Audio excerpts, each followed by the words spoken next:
ክቡር አቶ ደስታ ሌዳሞ የክልላችን ርዕሰ መስተዳድር፣ ክቡራን ሚኒስትሮች፣ የኢንዱስትሪያል ፓርክ ዋና ስራ አስፈጻሚ፣ በዚህ ስፍራ የተገኛችሁ የሐዋሳ ከተማ ነዋሪዎች፣ የዚህ ኢንዱስትሪያል ፓርክ ሰራተኞች በሙሉ ለዚህ ታላቅ ቀን ኢትዮጵያ ሐዋሳ ስለደረሰች እንኳን ደስ ያላችሁ፣ እንኳን ደስ ያለን ለማለት እወዳለሁ። ሁላችሁም እንደምታውቁት ከዚህ ቀደም ወደ ሐዋሳ የሚመጣበት ዋናው ምክንያት ሐዋሳ ውብ ስለሆነች፣ ህዝቧ ሰላም ወዳድ፣ ፍቅር የተሞላ ፍቅር የሚሰጥ ስለሆነ አሳ በቀላሉ ከሐዋሳ ሐይቅ ወጥቶ የሚበላበት፣ ቡርሰሜ የሚገኝበት፣ ቅቤ ያማረው መጥቶ ቡርሰሜ የሚቀምስበት፣ ጩከም የሚበላበት፣ ወክ ሲደረግ በጣም ነፋሻማ የሚያምር የአየር ጠባይ ስላለ በከባቢው ማህበረሰብ ልማድና ባህል ሁልጊዜም ወደ ሐዋሳ ሰው ደስታን፣ ሰላምን፣ ፍቅርን እና ቅድም የጠቀስኳቸውን የምግብ አይነቶች ለመቅመስ፣ ለመዝናናት፣ ለመደሰት ይመጣ ነበረ። ዛሬ ግን ያ ታሪክ አዲስ ታሪክ አክሏል፣ ጨምሯል። ሐዋሳ የውበት የአሳ የቡርሰሜ ብቻ ሳይሆን ለኢትዮጵያና ለአፍሪካ ብርሃን የሚያመነጭ የሶላር ሴል በብዛት የሚመረትባት ትልቁ የሶላር ሴል በአፍሪካ የሚመረትባት ከተማ ሆናለች። ለዚህም ሐዋሳዎች እንኳን ደስ ያላችሁ ለማለት እወዳለሁ። ቀደም ሲል እንደተገለጸው ከጥቂት ዓመታት በፊት ይህ ፓርክ የጨርቃ ጨርቅ ምርት የሚመረትበት የነበረ ቢሆንም በመሃል በገጠመን መንገራገጭ አገዋ ሲነሳ ብዙዎች ኢንዱስትሪዎች ለቀው ወጥተው ይህ ፓርክ ኦልሞስት ኦና ሆኖ ነበር። 90% ሼዶቻችን ስራ አልነበራቸውም። ይህ አካሄድ አያዋጣም፣ ትምህርት ይወሰድበት፣ ዳይቨርሲፋይ ማድረግ አለብን። በአንድ ሴክተር ላይ በአንድ ገበያ ላይ የተንተራሰ አፕሮች ለኢትዮጵያ የሚያዋጣ መንገድ አይደለም ብለን ትምህርት ከወሰደን በኋላ ምናልባት አመት ቢሆን ነው ወደ ቪየትናም ሄደን አንከር ኢንቨስተር በዚህ ሴክተር ተለቅ ያለ ገንዘብ ኢንቨስት አድርገው በቀላሉ ገበያ ማምጣት የሚችሉ ሰዎች ለማምጣት ግብዣ ያደረግ ነው። የዛሬ አመት ገደማ ቶዮን በቪየትናም ጎብኝተን እንደዚህ ያለ ዘመናዊ ፋብሪካ ኢትዮጵያ ውስጥ ለማየት በጣም ከፍተኛ ጉጉት አድሮብን ነበር። ቶዮ መጥቶ የመጀመሪያውን ፌዝ 2 ጊጋዋት ገደማ ስራ ካስጀመረ በኋላ ራሱ ቶዮ ወደ 4 ጊጋዋት ለማሳደግ ወሰነ። ሌሎች 2 ተጨማሪ ትላልቅ ኩባንያዎች ወደዚህ ኢንዱስትሪያል ፓርክ መጥተው ሶላር ለማምረት ወሰኑ። ዛሬ የምናስመርቃቸው 3ቱ የሶላር ማምረቻ ፋብሪካዎች 11.3 ጊጋዋት ኢነርጂ ማምረት የሚያስችል የሶላር ሴል ያመርታሉ። ቅድም በነበረን ቆይታ የሐዋሳ የኮሪደር ስራ እያማረ ሐዋሳ ቦታ የጨመረ ስለሆነ ይሄ አይበቃንም፣ ተጨማሪ 4 ጊጋዋት በ2 ፌዝ ለማምረት አዲስ ስራ እንጀምራለን ብለው ቃል በገቡት መሰረት ከጥቂት ወራት በኋላ ሐዋሳ ላይ የሚመረተው አጠቃላይ ቁጥር 15.3 ጊጋዋት ይሆናል። ይህ ቁጥር ምን ማለት ነው? 15.3 ጊጋዋት ማለት ህዳሴ በአፍሪካ ትልቁ ግድብ የሚያመርተውን 5 ጊጋዋት 3 እጥፍ የበለጠ ማለት ነው። በእርግጥ ከህዳሴ የምናገኘው ኢነርጂና እዚህ የምናመርተው ሶላር ሴል አንድና ያው አይደሉም። ሶላር ሴል ኢነርጂ ለማምረት ተጨማሪ የሚያስፈልጉት ግብአቶች አሉ። ቅድም በኦክሲጅን ናይትሮጅን ምርት እንዳየነው ለግብአት የሚውሉ ተጨማሪ አስፈላጊ ጉዳዮች ስላሉ እነዚያን ለይተን ባክዋርድ ሊንኬጅ ላይ ሰርተን ባትሪ ሎካሊ ማምረት ከቻል ሊቲየም ስላለን የሶላር ፓኔል ማምረት ከቻል ሌሎች ግብዓት ከጨመር 100% ኢነርጂ ማምረት የሚችለውን አቅም በሀገራችን መፍጠር እንችላለን ማለት ነው። እዚህ ብቻ ሳይሆን በደብረ ብርሃን 3 ጊጋዋት በአዲስ አበባ 2 ጊጋዋት ኦሬዲ ስራ የጀመሩ ስላሉ በድምሩ በሚቀጥለው ዓመት ከ20.3 ጊጋዋት በላይ ኢነርጂ ማምረት የሚያስችል የሶላር ሴል ኢትዮጵያ ውስጥ ይመረታል። ይሄ በድምር ሲታይ የህዳሴን 4 እጥፍ ማለት ነው። ይህ የሆነው በአንድ ዓመት ውስጥ በሰራነው ስራ ነው። የዛሬ ዓመት ቪየትናም ስንሄድ ኢትዮጵያ ውስጥ የሶላር ሴል አይመረትም። የኛም ትኩረት የነበረው ጨርቃ ጨርቅ ማምረት ላይ ነበር።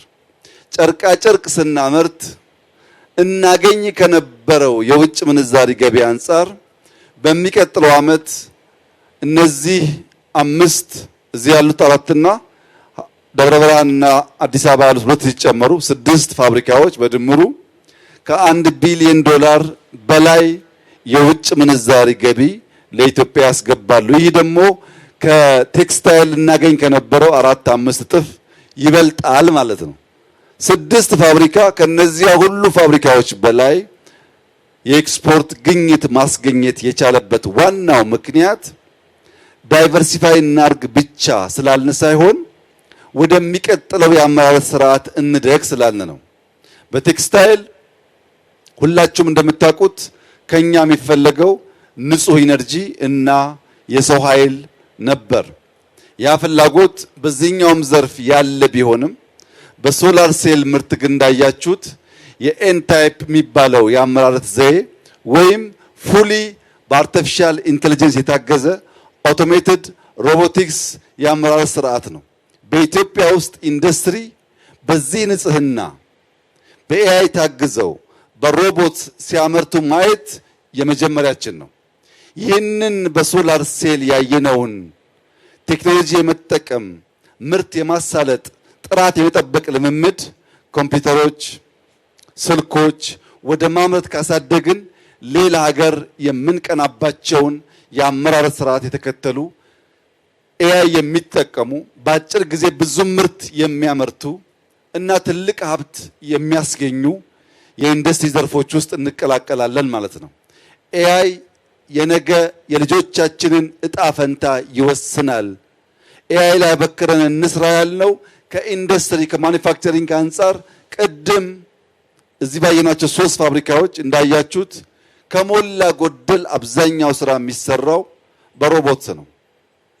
ፈጣን ፕሬሲሽን የተሞሉ የሚሄዱበትን ቦታ የሚያውቁ ሴንሰር ያላቸው የተሳለጠ የማምረት ስርዓት የሚፈጽሙ በከፍተኛ ደረጃ ምርትን የሚያሳድጉ ዘመናዊነት የተላበሱ የማምረቻ ፋብሪካዎችን ማየት መቻላችን ለሐዋሳም ለኢትዮጵያም ትልቅ የምስራች ስለሆነ እንኳን ደስ ያላችሁ ማለት እወዳለሁ። ሁላችሁም እንደምታውቁት ኢትዮጵያ 13 ወራት ፀሐይ ከሚገኙባቸው ጥቂት ሀገራት ብቸኛዋ ወይም የመጀመሪያዋ ተብላ ትጠራለች።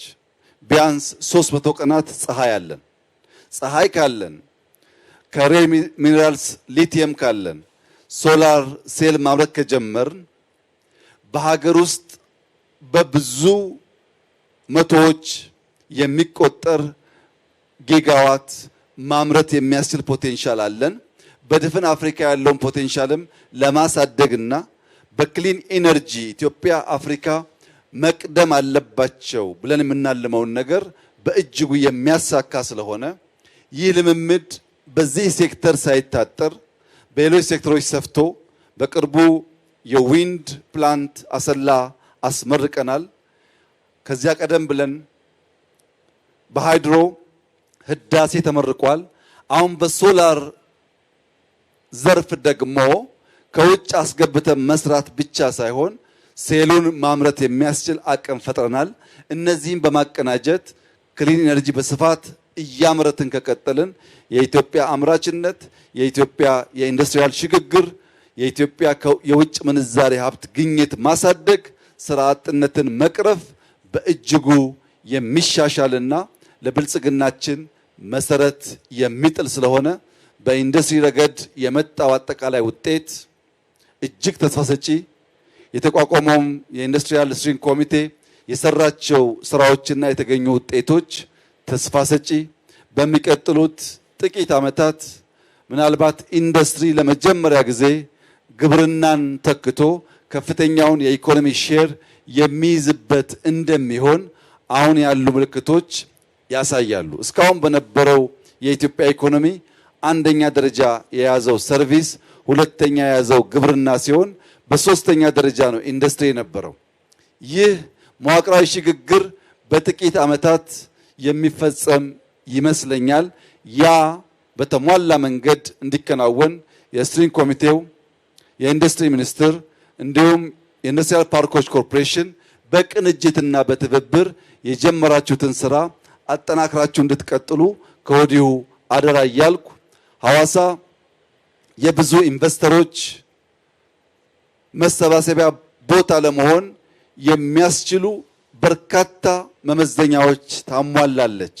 ከመመዘኛዎች ሁሉ የላቀው ደግሞ የሐዋሳ ከተማ የሲዳማ ክልል ነዋሪዎች የመጣውን ለማቀፍ ሀብት ያመጣውን አብሮ ለመስራት አብሮ ለማድረግ ያላቸው ዝግጁነት ስለሆነ ህዝባችን ሰላም ወዳድ፣ ስራ ወዳድ፣ ሀብትና እውቀት ይዞ የመጣን አቅፎ የማሰራት ልምምዳችሁ በዚሁ እንዲቀጥል፣ የውጭ ኢንቨስተሮች ሐዋሳ ከተማ ወጥተው ስልክ እንኳን ቢጥሉ ያሉበት ድረስ አመተን የምንሰጥ፣ ሰላም ሌብነት የምንጠላ፣ ሰርተን የምናድግ ሰዎች መሆናችንን ኢትዮጵያን ወክላችሁ እዚህ ለመጡ በሺህ ለሚቆጠሩ ኢንቨስተሮችና ሰራተኞች እንድታሳዩ ከአደራ ጭምር እያሳሰብኩ የተጀመረው የኮሪደር ስራ ከወዲሁ ኢንቨስተር መሳብ ጀምሮ ለ11 ጊጋዋት መተን ተጨማሪ 4 ጊጋዋት እንሰራለን፣ እንደ ሐዋሳ ያለ ውብ ከተማ በዞርንባቸው ቦታዎች አላገኘንም እያሉ ስለሆነ ይህ ጅምር ስራ እንዲጠናከር፣ ሐዋሳን ከጫፍ ጫፍ እንዲነካ፣ በይበልጥ ዛፍ እንድንተክል፣ ግሪን እንድንሆን፣ ንጹህ እንድንሆን፣ እዚህ ያለው ፍቅር እንዲሰፋ እንዲስፋፋ፣ ኢትዮጵያን እንዲወርስ እንድናደርግ፣ እንድንበረታ፣ እንድንሰራ፣ አርቀን እንድንመለከት፣ ያ የተመለከትነውን ደግሞ ለመያዝ አበክረን የምንሮጥ የምንዘረጋ እንድንሆን አደራላችሁ እወዳለሁ። ባየሁት እጅግ በጣም ደስ ብሎኛል። እናንተም እንኳን ደስ ያላችሁ። እንደዚህ ያለው መልካም ስራ ይቀጥል፣ ይበርታ። የኢትዮጵያ ብልጽግና ለልጆቻችን መልካም ሀገር የመቶው ጅማሮ በአስተማማኝ መሰረት እንዲጣል በጋራ እንድንቆም አደራ ልላችሁ እወዳለሁ። እጅግ አድርጌ አመሰግናለሁ።